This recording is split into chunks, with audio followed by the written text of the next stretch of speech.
Bismillahirrahmanirrahim. Assalamu alaikum wa rahmatullahi wa barakatuh. Dear students, hope you all are fine by the grace of Allah subhanahu wa ta'ala. We are going to start the second part of our previous lesson, and this is lesson number 42, but we are now going to start discussing about the major sources of renewable form of energy. ये हमारे previous lesson का जो topic था उसी का second part है, जिसमें हमने non renewable source of energy को डिस्कस किया था, लेकिन यहाँ पर हम लोग आज डिस्कस करेंगे अपने रीन्यूएबल सोर्स ऑफ एनर्जी को। तो सबसे पहले नंबर पे तो स्टूडेंट्स आपको ये पता होना चाहिए कि रीन्यूएबल सोर्सेज कौन कौन से हैं।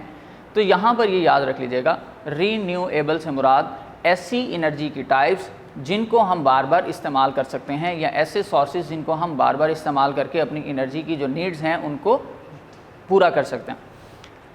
तो यहाँ पर कुछ चीज़ें आज हम लोग डिस्कस करेंगे अपने रीन्यूएबल सोर्सेज से कि कौन कौन से रीन्यूएबल सोर्सेज हैं और उनको किस तरह से बार बार या दोबारा इस्तेमाल करके अपनी ज़रूरियात ज़िंदगी को जो है वो पूरा किया जा सकता है। सबसे पहले नंबर पे हमारे पास स्टूडेंट है एनर्जी फ्रॉम वाटर। स्टूडेंट पानी के बारे में अगर बात की जाए तो हमारे पास तकरीबन इस ज़मीन का 72 से 75% जो है वो वाटर कंसिडर किया जाता है। तो ये वाटर की क्वांटिटी बहुत ही ज़्यादा है। ये चाहे आपके पास सॉल्टेड फॉर्म के अंदर हो, ये चाहे आपके पास स्वीट फॉर्म के अंदर हो, आप इसको एनर्जी बनाने के लिए डैम्स के अंदर यूज़ कर सकते हैं। पीने के लिए बेशक यूज़ ना किया जा सकता हो, लेकिन क्या है कि बिजली बनाने के लिए या इलेक्ट्रिसिटी या डिफरेंट अपनी जो डेवलपमेंट है और डिफरेंट एनर्जी सोर्सेज हैं वहाँ पर हम वाटर को यूज़ कर सकते हैं। और दूसरी बात ये कि पानी इस दुनिया के अंदर जो है वो समुद्रों के अंदर तो कभी भी बेचा नहीं जाता, या समुद्रों से निकाल कर तो नहीं बेचा जा सकता। इसलिए अगर फॉर एग्ज़ाम्पल इसको फ़िल्टर करके या किसी फॉर्म के अंदर बेचा जाए तो भी इसकी क्वांटिटी या जो अमाउंट है, प्राइस रेंज, वो बहुत ही ज़्यादा कम होती है। तो इसका मतलब ये है कि ये हमारे पास बहुत ही ज़्यादा सस्ता जो है वो एनर्जी सोर्स है और ना ख़त्म होने वाला है। स्टूडेंट अब यहाँ पर हम करते क्या हैं कि अपने डैम्स वगैरह क्रिएट करके डिफरेंट पार्ट्स के ऊपर, अपनी सरफेस के, अपनी लैंड ऑफ कंट्री के, वहाँ पर डैम्स क्रिएट करते हैं और डैम्स के अंदर पानी को स्टोर करने के बाद एक पोटेंशियल एनर्जी को कन्वर्ट करते हैं काइनेटिक में, काइनेटिक से मैकेनिकल में, and then into the electrical energy, और हम इसी पानी को दोबारा से यूज़ भी कर सकते हैं। इसी तरह से डैम्स बनाने के साथ ही साथ इसका फ़ायदा ये भी हमारे पास हो सकता है कि अगर कभी हमारे पास कोई फ्लड वगैरह आ जाता है तो वहाँ पर भी हमारे लिए डैम्स जो हैं बहुत हेल्पफुल रहते हैं, जो पानी को स्टोर कर लेते हैं और बहुत ज़्यादा बड़े बड़े जो सैलाब हैं उनसे हमारी हिफाजत कर सकते हैं। तो स्टूडेंट सबसे पहला जो हमारे पास एनर्जी सोर्स आया वो था energy from the water. So read it. Energy from water power is very cheap. Dams are being constructed at suitable location in different parts of the world, and dams serve many purpose. They help to control floods by storing water. The water stored in dam is used for irrigation and also to generate the electrical energy without creating much environmental problems. यानी कि हमारे जो इलाकाई या हमारी जो pollutions के जो हमारे डिफरेंट प्रॉब्लम्स हैं वो भी क्रिएट नहीं करते। और एक बहुत ही इंपॉर्टेंट पॉइंट कि इरिगेशन पर्पज़ इसके लिए भी यूज़ किया जा सकता है। स्टूडेंट इरिगेशन पर्पज़ का मतलब यहाँ पर ये होता है कि नहरी निज़ामों के लिए भी यूज़ किया जा सकता है। ऐसे इलाके जहाँ पर पानी नहीं पहुँच सकता वहाँ पर हम नहरों के ज़रिए जो है वो ज़मीन को सैराब करते हैं ताकि वो पानी इस्तेमाल करके उस ज़मीन को काश्तकारी के काबिल बनाया जा सके। तो यानी बहुत ज़्यादा फ़ायदे ही हैं इसके और नुकसान भी नहीं हैं, तो हमें ये फॉर्म यूज़ करनी चाहिए। सेकंड है स्टूडेंट्स एनर्जी फ्रॉम द सन। और सूरज भी अल्लाह ताला की तरफ से बहुत बड़ी नेमत है जो आपको रोशनी और हीट दोनों चीज़ें प्रोवाइड कर रहा है। तो स्टूडेंट हमारे पास ये एक अल्टीमेट सोर्स है जिसको हम बहुत ज़्यादा यूज़ कर सकते हैं, और ये हमारे पास एक ऐसा अल्टीमेट सोर्स है जिसकी वजह से इस ज़मीन के ऊपर इंसान की ज़िंदगी कायम दायम है। अगर ये ख़त्म हो जाए तो इंसान के लिए ज़िंदा रहना भी मुश्किल हो जाएगा, क्योंकि हमारा जो सोलर सिस्टम का जो एक साइकिल है वो डिस्ट्रॉय हो जाएगा। तो हमारे पास ये भी एक रीन्यूएबल सोर्स ऑफ एनर्जी है कि सूरज की रोशनी ख़त्म ही नहीं हो रही, बहुत ज़्यादा चीप है, कोई बेचता भी नहीं, आप जितनी मर्जी इस्तेमाल करें, तो हमें ये यूज़ करनी चाहिए। तो यहाँ पर स्टूडेंट आप इसको भी याद करेंगे कि एनर्जी फ्रॉम द सन हम किस तरह से उसको कन्वर्ट करते हैं डिफरेंट सोलर सेल्स की मदद से, सोलर हीटिंग सिस्टम की मदद से अपनी इलेक्ट्रिकल एनर्जी में इसको जो है वो कन्वर्ट करते हैं। सेकेंड, इसके बाद थर्ड ऑप्शन पे है स्टूडेंट हमारे पास सोलर हाउस हीटिंग। ये हमारे पास सोलर हाउस हीटिंग से मुराद ये है कि हम लोगों ने डिफरेंट टाइप्स के जो हैं वो अपने घरों के अंदर या ऑफिस के अंदर या कमर्शियल एरियाज़ के अंदर या डिफरेंट इंडस्ट्रियल पर्पसेस के लिए हम लोग जो है वो इसको अभी इस्तेमाल करना शुरू किया है। जिसकी मदद से जो है वो हम अपने घरों को और डिफरेंट ऑफिस, डिफरेंट प्लेसेस को जो है वो थोड़ा सा हीट अप करके रखते हैं और डिफरेंट एनर्जीज़ को वहाँ पर यूज़ कर लेते हैं। इसके लिए प्रॉपर आपको एक प्रोसीजर इस डायग्राम के अंदर डिफ़ाइन किया गया है कि सूरज की रोशनी किस तरह से आती है, आपकी ये जो एल्युमिनियम फॉइल्स वगैरह हैं या आपकी जो कॉपर ट्यूबिंग्स है सारी की सारी, यहाँ पर एनर्जी स्टोर होती है। आपका जो वाटर है इन कॉपर ट्यूब्स के अंदर वो हीट अप हो जाता है, फिर साइक्लेट करता है, फिर हम दोबारा से पंप की मदद से इसको जब कोल्ड करते हैं तो वो फिर दोबारा से अपने इस सिस्टम के अंदर आता है और इसी तरह सूरज की रोशनी उसको फिर गर्म करती है और गर्म पानी आप इस्तेमाल करते हैं।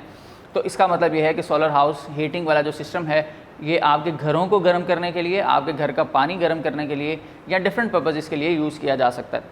इसी तरह हमारे पास सोलर सेल्स भी हैं और सोलर सेल्स जो हैं स्टूडेंट हम वो भी यूज़ करते हैं ताकि कि हम अपनी एनर्जी को कन्वर्ट कर दें अपनी इलेक्ट्रिकल एनर्जी के अंदर, सोलर एनर्जी को कन्वर्ट करें इलेक्ट्रिकल एनर्जी के अंदर। अब आपके पास डिफरेंट कार्स भी इस तरह की डिज़ाइन की जा चुकी हैं और डिफरेंट घरों के ऊपर डिफरेंट प्लेट्स हम लोग जो है वो सोलर प्लेट्स लगाते हैं ताकि हमारी एनर्जी जो है वो कन्वर्ट हो जाए। और ये सारे के सारे रीन्यूएबल सोर्स ऑफ एनर्जी हैं जो कि ख़त्म ना होने वाले हैं। तो स्टूडेंट इसके बाद हमारे पास और जो सोर्स ऑफ एनर्जी आता है वो है विंड यानी हवा। हवा भी हमेशा चलती रहती है, ख़ास तौर पर समुंदर के साहिल पर तो बहुत ज़्यादा हवाएं चलती हैं, इसलिए हम अक्सर टरबाइंस जो है वो विंड टरबाइंस वहाँ पर लगाते हैं। इनको हम विंड मिल्स का नाम भी देते हैं। तो ये भी हमारे पास डिफरेंट एरियाज़ के अंदर अपनी इलेक्ट्रिसिटी को प्रोड्यूस करने के लिए, क्योंकि एक्चुअली हमें चाहिए होता है मैकेनिकल वर्क। टरबाइन के अंदर जो हमारे वाटर है जब वो स्ट्राइक करता है टरबाइन से तो भी काइनेटिक एनर्जी को मैकेनिकल में कन्वर्ट करता है। तो यहाँ पर जो आपकी हवा है, विंड जो है स्टूडेंट, ये विंड ये भी आपकी इन विंड मिल्स को, इन टरबाइंस को मैकेनिकली रोटेट करवाती हैं जिसकी वजह से इलेक्ट्रिसिटी प्रोड्यूस हो सकती है। जियोथर्मल एनर्जी से मुराद स्टूडेंट ऐसी एनर्जी है हमारे पास जो कि ज़मीन के अंदर मौजूद है। अक्सर आपने देखा होगा कि ज़मीन की डिफरेंट लहरें होती हैं या डिफरेंट सतह वगैरह जो हैं वो मौजूद होती हैं। उनमें सबसे नीचे वाली सतह पे जाकर आपको एक ख़ास तौर पर लिक्विड मैग्मा मिलता है और जो कि बहुत ही ज़्यादा हॉट होता है अपनी इसकी कोर की तरफ। अब स्टूडेंट यहाँ पर क्या होता है कि हम अपनी गहराई के अंदर से कोल भी निकालते हैं, पेट्रोल भी निकालते हैं, हीरे जवाहरात वगैरह भी निकालते हैं। तो वो भी एक्चुअली ज़मीन के अंदर मौजूद जो हीट है जब वो डिफरेंट आपके हाइड्रोकार्बन्स वाले पार्टिकल्स को और ऑब्जेक्ट्स को बर्न करती है एक ख़ास मिकदार में, ख़ास टेम्परेचर पे, ख़ास अरसे तक, तो वो आपकी जो एनर्जीज़ हैं वो डिफरेंट फॉर्म्स में कन्वर्ट हो जाती हैं, जैसे कि कॉल और इसी तरह से डिफरेंट फ्यूल्स के अंदर, क्रूड ऑयल वगैरह के अंदर। तो यहाँ पर सिर्फ़ और सिर्फ ये चीज़ें आपको बताई गई हैं कि जियोथर्मल एनर्जी जो है वो हमारे पास क्या है, ऐसी एनर्जी जो कि ज़मीन से हासिल की जा सकती है। अगर यहाँ पर आपसे पूछ लिया जाए कि what is mean by the magma, तो उसकी डेफिनेशन आपको यहाँ पर मिल सकती है, there is a hot molten part deep in earth called magma. Student ये सारी इन्फॉर्मेशन है आपके पास जो आपने याद रखनी है कि डिफरेंट हमारे पास कौन कौन से सोर्सेज हैं, यानी आपको आपके नॉन रीन्यूएबल सोर्सेज के नेम्स याद होने चाहिए, इनका इस्तेमाल याद होना चाहिए। ठीक है, ये बेसिक इन्फॉर्मेशन है जो सिर्फ और सिर्फ आपको पता होनी चाहिए। एनर्जी फ्रॉम बायोमास, बायो का मतलब होता है स्टूडेंट लाइफ और मास का मतलब है कि ऐसे पार्टिकल्स या ऐसे ऑब्जेक्ट्स जिनके अंदर ज़िंदगी रही हो। जैसे कि 3 चीज़ें ऐसी हैं इस दुनिया के अंदर जो कि जिनके अंदर लाइफ पाई जाती है, जैसे कि आपके पास प्लांट्स हैं, एनिमल्स हैं और ह्यूमन बींग्स हैं। तो अगर उनका वेस्ट मटेरियल या उनकी डेड बॉडीज़ जो हैं या आपकी जो लकड़ी वगैरह है, इन सब को अगर एक ख़ास मकदार के अंदर जो है वो हम एक ख़ास टेम्परेचर में एक प्रॉपर इस तरह के रूम के अंदर जो है वो हम एनक्लोज कर दें और उसमें कुछ केमिकल्स डालकर उसको छोड़ दें, तो काफ़ी अरसे तक आपस में रिएक्शंस हो जाने की वजह से इनके दरमियान में एक गैस प्रोड्यूस होती है जिसे हम नाम देते हैं मीथेन गैस का। तो वो मीथेन गैस जो है वो with the help of this pipes जो है हम उसको यूटिलाइज़ करते हैं, फिर उसको जलाते हैं। जलाने के लिए फिर हमारे पास हीट एनर्जी भी प्रोड्यूस होती है जलाने के बाद, तो हम अपनी हीट एनर्जी को फिर इलेक्ट्रिकल में भी कन्वर्ट कर लेते हैं। तो इसका मतलब ये है कि ये एनर्जी भी हमारे पास बहुत ही चीप और बहुत ही डिफरेंट क्वालिटी की है, लेकिन ये है कि यहाँ पर स्मेल बहुत ज़्यादा होगी क्योंकि मीथेन गैस बहुत ज़्यादा जो है वो स्मेली है।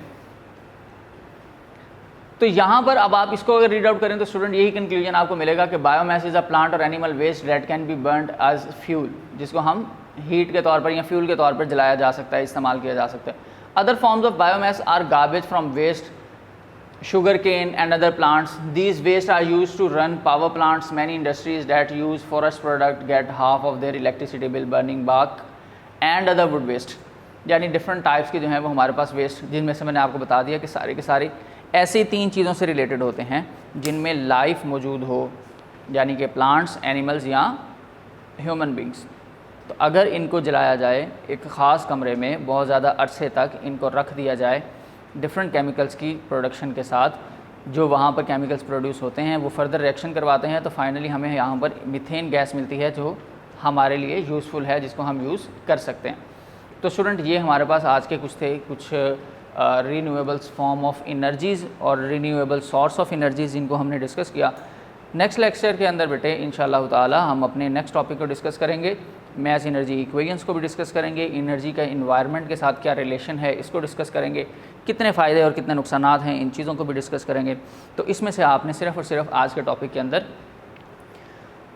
अपने major source of renewable energy को सिर्फ़ और सिर्फ आपने रीड आउट करना है। कुछ इंपॉर्टेंट पॉइंट्स जो मार्क करवा दिए गए हैं या डेफिनेशंस बता दी गई हैं वो सिर्फ़ और सिर्फ याद रखनी है। अदरवाइज़ आपको सिर्फ प्रोसीजर पता होना चाहिए कि बायोमास से एनर्जी कैसे बनती है, जियोथर्मल के एनर्जी को हम कैसे इस्तेमाल करते हैं, ठीक है। इसी तरह वाटर से इलेक्ट्रिसिटी हम कैसे बनाते हैं और कैसे इस्तेमाल कर सकते हैं। तो जब आप ये चीज़ें याद कर लेंगे तो उम्मीद है कि फिर इंशाअल्लाह ताला आपको सारा का सारा काम मुकम्मल हो जाएगा और आपको समझ भी क्लियरली आ जाएगी और ज़्यादा बेहतर अंदाज में। तो नेक्स्ट लेक्चर तक के लिए बच्चों अल्लाह हाफ़िज़।